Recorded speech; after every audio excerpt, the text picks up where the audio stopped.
Since last year, every single company has been trying to find ways to advertise their products, from live events to having all digital events. No matter the company, they need to find a way to sell their products to the general audience.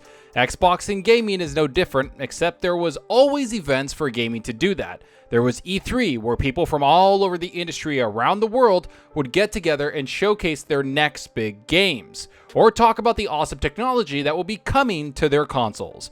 Everyone knows what E3 is, especially if you're a hardcore gamer that loves to see the next big thing coming to gaming. Sadly, we all know that E3 is probably gone and might not ever recover due to the current situation going on around the world. Yet that doesn't stop companies like Microsoft and Xbox from trying to show their products off. And it would seem that Xbox and Microsoft are going to do just that in the next couple of months. The Verge has basically leaked that Microsoft is looking for new ways to have events surrounding the software, hardware, and everything that's being made at Microsoft. And yes, that includes the gaming ecosystem of Xbox. Now, we know that Xbox had an all-digital event in May of last year where they showcased third-party games that were coming to the Xbox Series X console. We also saw the July event that showed off the first-party games coming to the next-generation systems. Both of these events were received in positive light, yet it was something that we all can tell was put together in a hurry. And of course it was, considering everyone was working from home and just trying to find new ways to mimic a live event. We had Sony do an event in June that showed off the new PS5. They also had an event in September that finally showed the price of the console along with first-party games coming to the next generation console next year. As for Xbox, they usually don't have an event in the spring. They usually wait for the summer and the end of year, usually XOs in November.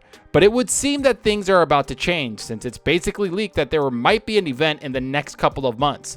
So let's get into what was said and what we can expect from the event. I have a feeling that there's going to be a lot of cool announcements that surrounds Bethesda and first-party studios, along with XCloud, so let's get into what Xbox has planned for us gamers. But first, like always, if you like the video, hit that subscribe button and that like button. The support is greatly appreciated. So the first thing that pops into my head when it comes to a gaming event is the games that will be there, but it's also the technology behind those games. I love to see the new things introduced and what developers and software developers have been working on, which I think is going to be front and center at this event. I don't think that Xbox is going there to start the show off with some massive exclusive games or big games coming right now. Instead, I think this is going to be an event to talk about a lot of features that are coming to the system. And I also have a feeling this will be a split between multiple events.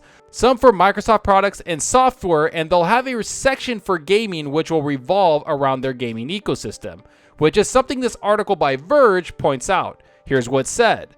Microsoft is planning a series of news events over the coming months that will focus on categories like gaming, cloud, and Windows. The Verge has learned that Microsoft is dedicating time to particular categories at a time when the pandemic has halted in-person events. Microsoft's first event will take place later this week, focusing on what's next for work and Microsoft 365. As you can see, these are events that will span the entire company of Microsoft, and as gamers, we don't really care about Microsoft 365 or the other products that they might make.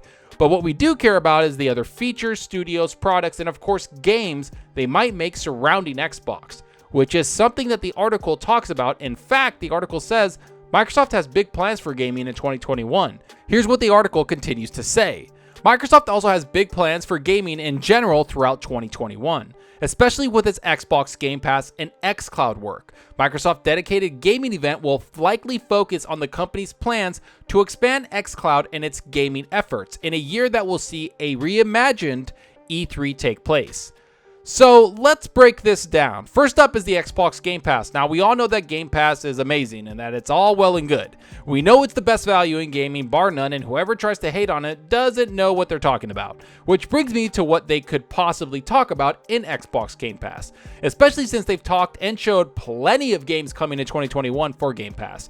And I'm not just talking about first-party games, I'm talking about third-party games. I made a video a week or so ago talking about the 30-plus games coming to Game Pass day and date in 2021. There are AAA games, AA games, basically just cool games we'll all get to play right from day and date on Game Pass. But there has been this one studio or yet publisher that's been slowly dropping games into the service. which is Bethesda and ZeniMax Games. As we know, when this event takes place, we already know the deal with ZeniMax will most likely be finished. In fact, there's a leaked document saying that March 5th is the final day where contracts and intentions will be all buttoned up. So I wouldn't be surprised to see almost all the Bethesda games go straight into Game Pass. I don't know if they'll drop every single one right away during the gaming event, but if they did, it would be a massive drop in announcement. I mean, we're talking all the Wolfensteins, all the Dooms, all the Elder Scrolls, all the Fallouts, and of course, all the other games that are already on there. Plus, they might have other things announced for Game Pass. We know that Xbox's Game Pass is the most important thing in Xbox and Microsoft for gaming.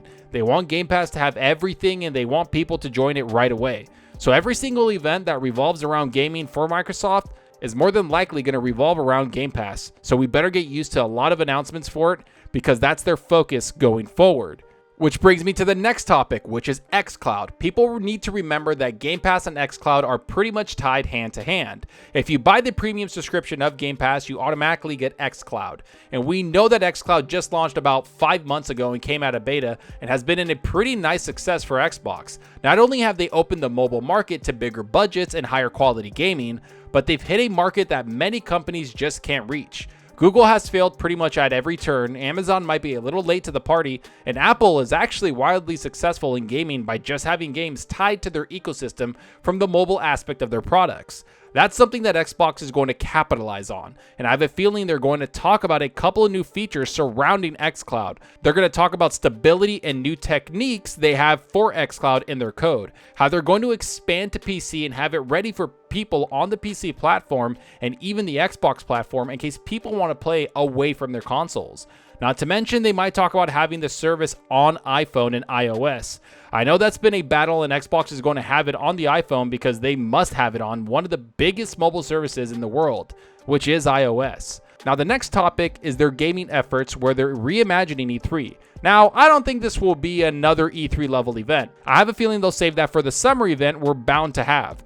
But I do think they'll talk about DLC efforts and other games that might have been hidden. As for DLC, I wouldn't be surprised if they talk about the Forza Horizon 4 Hot Wheels DLC that's been leaked for a little while now. Talk about that DLC and drop it in the same day, that's a pretty massive announcement. And this leak has been going around for a while now. People on Twitter talked about where being Hot Wheel cars and Forza 4, which this article talks about here. Although it's always worth talking unofficial sources and rumors with a grain of salt, this particular DLC has been known to us as a possibility for some time. However, we were unsure whether or not it was going to be a full expansion as seen with Forza Horizon 3. Still, this car pack doesn't completely rule out the possibility of another full Hot Wheels expansion for Forza Horizon 4 down the line. We'll have to just wait and see. Now, where there's usually smoke, there's usually fire, so I don't think this is very far-fetched to happen. Forza Horizon 3 Hot Wheels expansion was one of the best expansions I've personally ever played. I loved every second I played in that DLC, so if they have an upgraded map with some awesome cars with this DLC running at 4K 120 FPS on the Series X, sign me up day one. Let's see if it actually happens. I wish it does. After that, I wouldn't be surprised to see some Bethesda action because these events are way too close to the closing of the deal surrounding ZeniMax. I just have a feeling that they're going to be there with something and they might announce games coming to Xbox Game Pass and Xbox as exclusives. They won't mention other platforms and that's it. But again, they might not do that and just talk about a couple of games that have been hidden within Bethesda. But one of the studios outside of Bethesda might be Compulsion Games. They haven't mentioned anything about the studio for far too long, so maybe they show up. After that, we can see something from Halo or even another one of the games that were announced in last summer's E3 show that Xbox had. Either way, I expect strong presence from Xbox Game Studios because they have to show gamers and customers that they have all this content coming to the Xbox platform. That's the whole point of something like this. And with the pandemic and everything happening, it's going to be a very different show. I have a feeling this will be a pretty decent show all around, but I also think it's going to be a learning experience for a lot of companies this year. Trying to have events without people being able to actually touch and test products like they would at a conference, which is something that the article brings up here. This entire approach to news events from Microsoft is different from previous years. It's taking place during a year when many people continue to work and even study remotely. The pandemic has reshaped entire industries, and it will likely fuel many of Microsoft's announcements across 2021. If the events are a success, it could even shape how Microsoft plans its news announcements for years to come. And this is very true. Xbox does have a lot on the line, and having a show during this weird time is going to be challenging. Either way, I'm just happy they're talking about having an event that gamers can get some information about the future of Xbox. Because for the last 2 months or so, there hasn't been a lot of news from Xbox and Sony. Gaming has been very silent for the holiday season because developers deserve the time off, especially after a crazy year that 2020 was. So I expect March is going to start off with a bang because finally we'll get the Bethesda deal done and over with. From there, Xbox will be able to talk freely about the acquisition and also talk about some of those unannounced games coming. So expect that to happen. Either way, I'm extremely excited for the entire event because Microsoft is involved with a lot of technology around the tech world. So when they have an event, it's pretty massive. Just like Google and Apple, it's always a treat to see what they have in store for us for the rest of the year. I'm excited to see what the future of Xbox truly looks like. But what about you? Are you excited to see what Xbox shows during the event? Will they announce any new games? Will we get a glimpse of games we've already seen? Games like Fable, Avowed, or even Halo Infinite? Will Hellblade 2 finally get a gameplay sequence? Will Game Pass get even more games added to it? Will Bethesda finally break their silence and announce some games? Will Sony have an event to combat this? What do you want to see to make this a good event from Xbox? Go down below and let me know. And I hope you enjoyed the video, and if you did, please hit that subscribe button and that like button. The support helps out the channel more than you know. And give me a follow on Twitter at Zalker87. I'm always on there talking games and sharing my latest videos. Plus, I love interacting with everyone there, so get on Twitter and let's talk about gaming. Also, follow me on Xbox Live. My gamer tag is Zalker87, just like my channel name. See what games I'm playing, and let's compete in achievements for the month. Right now, I've been playing a lot of Call of Duty Zombies. The new map came out. I'm having a lot of fun with that. It's way more intense than the last map, so I'm really enjoying that. And from there, I think I'm going to play something on PlayStation or Valhalla. I just don't know yet. I don't know what kind of single-player game I'm feeling yet. So I'm probably going to take a couple days and play something and try to figure out where I want to go. But I probably should go into Valhalla because I just haven't jumped into it yet. And I probably only have like 8 or 10 hours in it. So I really need to get into that game. But let me know what you're playing. Are you on your Xbox, your PS5, your PC? Are you playing something from your backlog, or are you just waiting for new games? Let me know down below because I like talking games with everyone. And that's all for now. Thanks for watching, and until next time, remember, enjoy your gaming. Later.